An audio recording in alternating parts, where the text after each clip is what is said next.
بطور سیاسی ورکر آپ سمجھتی ہیں کہ آنے والے الیکشن میں پاکستان پیپلز پارٹی بھاری اکثریت سے آئے گی اور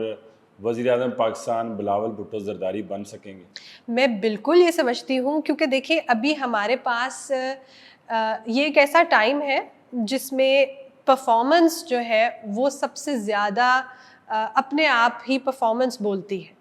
ابھی ہم نے اس سال مئی میں دیکھا جو انڈیا کے ساتھ جنگی حالات پیدا ہوئے، اس کے اندر ہم نے یہ دیکھا کہ چیئرمین بلاول بھٹو زرداری صاحب ایک نیشنل ہی نہیں بلکہ انٹرنیشنل لیڈر کے طور پر ابھر کے سامنے آئے، یہاں تک کہ ان کے جو مخالفین ہیں ان کو بھی یہ ماننا پڑا کہ جس طرح سے انٹرنیشنلی پاکستان کی ریپوٹیشن کو، پاکستان کی ڈپلومسی کو بلاول بھٹو زرداری صاحب نے ہینڈل کیا، وہ اس وقت کرنٹ لیڈرز کے اندر جو کئی ایسے جو کہ ان سے کئی سال 20-30 سال بڑے ہیں، ٹوائس ہز ایج، وہ بھی اس طرح سے پاکستان کو ریپرزینٹ نہیں کر پائے۔ اس کے بعد ہم نے یہ دیکھا کہ جب وہ فورن منسٹر بنے اس وقت پاکستان کی ہسٹری کا ایک بڑا سیلاب آیا، کس طرح سے انہوں نے، آپ وہ کارکردگی بلکہ کمپیئر کیجئے گا کہ اس وقت سیلاب کے بعد کیا ہو رہا ہے اور 2022 میں کیا ہوا کہ جب فورن منسٹر نے پوری دنیا میں جا کر پاکستان کے کیس کو لڑا۔ COP27 کے اندر پہلی دفعہ کلائمیٹ فنڈ اپروو ہوا ڈیولپنگ کنٹریز کے لیے، جو کہ چیئرمین بلاول بھٹو زرداری اور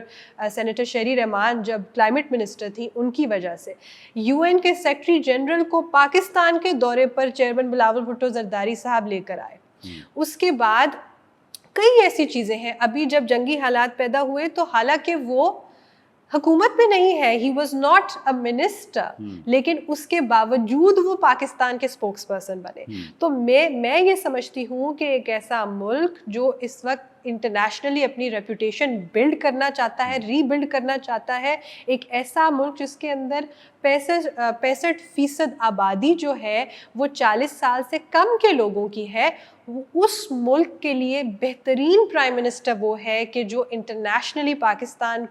کی ریپوٹیشن کو ری بلڈ کرے، جو خود یوتھ کے چیلنجز کو سمجھتا ہو، جو پروگریسو ہو، لبرل ہو اور لوگوں کے ساتھ ریلیٹ کر سکے۔ بالکل ٹھیک ہے۔ آپ سے ابھی ہم یہاں آتے ہوئے کوارڈینیٹ کر رہے تھے تو میری آپ سے واٹس ایپ پہ بات چل رہی تھی، تو آپ کی جو واٹس ایپ ڈی پی ہے اس میں آصفہ بھٹو صاحبہ کے ساتھ آپ کھڑی ہیں۔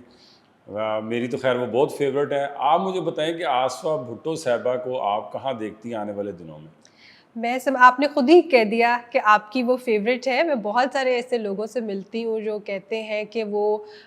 بہت زیادہ ان میں پوٹینشیل دیکھتے ہیں، شہید بی بی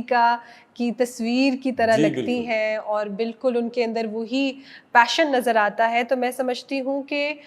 بالکل ایسی بات ہے کہ جب آپ اتنی بڑی لیگیسی کو کیری فارورڈ کرنا ہو تو ظاہری سی بات ہے آپ پہ ایک بہت بڑا بوجھ بھی ہوتا ہے، اور اس وقت تک میں سمجھتی ہوں کہ انہوں نے ایک شاندار طریقے سے اپنی ایک جگہ بنائی ہے، اپنی ایک ریپوٹیشن بنائی ہے۔ اس وقت وہ پاکستان کی فرسٹ لیڈی ہیں اور ایک بہت ہی میچور طریقے سے اپنی عمر سے زیادہ میچورٹی کا وہ ڈسپلے کرتی ہیں۔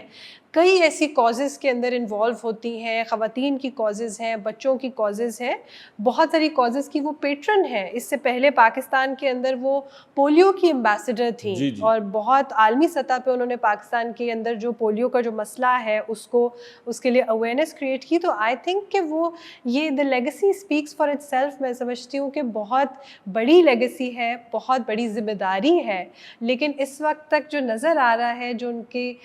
میچورٹی ہے، جو مزاج ہے، جو ان کا پولیٹیکل ویژن ہے، میں سمجھتی ہوں خاص طور پہ ایک اسپیشل ان کے اندر جو خواتین کے لیے جو بالکل اپنی والدہ کی طرح، کیونکہ جب آپ خاتون ہوتے ہیں اور جو چیلنجز خاص طور پہ سیاست میں ایک سیاسی خاتون کو فیس کرنے پڑتے ہیں وہ ایک خاتون ہی سمجھ سکتی ہے۔ تو ایک بڑا سافٹ کارنر ہے ان کے لیے، پاکستان کی خواتین کے لیے، and I think she has a bright future.